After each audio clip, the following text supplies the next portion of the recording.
Sophie Rossier, bonjour. Bonjour. Quand on est lecteur et amateur de livres, on ne connaît pas forcément les rouages de l'édition. Or, vous dirigez une des maisons importantes de Suisse romande, les éditions Favre. On salue Pierre Marcel. Est-ce qu'il fera un tour sur ce salon ou bien non? Pour lui, c'est de l'histoire ancienne et ce sont les jeunes qui font le travail. Non, ça l'intéresse toujours, mais cette année, il n'est pas là. Bon, alors, comment ça va? Vous avez beaucoup de livres à notre catalogue, vous avez beaucoup de livres tout court. Comment va l'édition en général? Alors, beaucoup de gens écrivent, beaucoup de gens lisent, mais je pense qu'il faut les encourager encore à le faire. Il y a, disons, beaucoup de nouveautés qui sortent. Il faut les faire connaître. Et certains auteurs ont beaucoup de talent, mais ont plus de difficultés à percer qu'à une certaine époque. Donc, on est là pour justement fêter la littérature, fêter les auteurs, les essais, les documents, montrer ce qu'on fait, présenter les auteurs au public, rencontrer les lecteurs. On va un peu rappeler un rôle que vous avez passé il n'y a pas longtemps sur la télévision suisse romande. Et quand on connaît le monde du livre, on a l'impression qu'il manquait un peu cette notion de l'accompagnement et du rôle de l'éditeur. À l'époque où on peut s'auto-éditer sur Internet, on n'a rien contre. Mais votre rôle, quel est-il? Indépendamment de retrouver quelqu'un dans la multitude des gens qui écrivent, de trouver le bon auteur. Quel est votre rôle? Je pense que l'édition, c'est un métier de lien et de rencontre.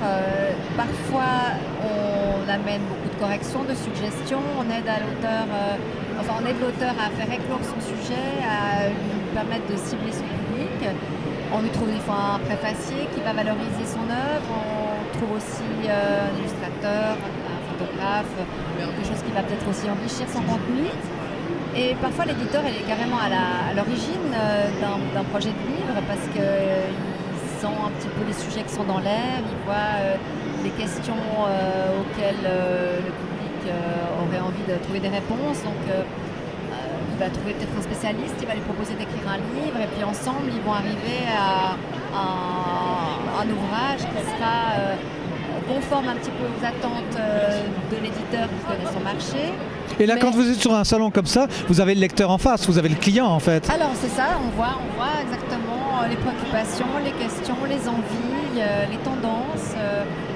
On a pas mal de guides, nous, avec un accent sur le tourisme local, le tourisme de proximité. On a aussi pas mal de documents de santé, de développement personnel. Donc on est vraiment au cœur du ressenti parce qu'on voit les gens qui passent, on voit leurs questions, on voit ce qui les intéresse.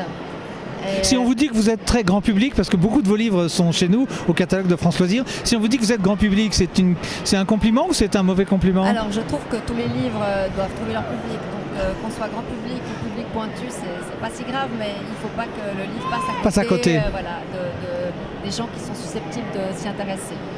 On a aussi des livres assez pointus de santé ou assez pionniers. On avait sorti il y a déjà presque une dizaine d'années un ouvrage sur la phagothérapie qui est devenu maintenant une méthode de soins beaucoup plus accessible et beaucoup plus acceptée, qui est une sorte de complément aux antibiotiques.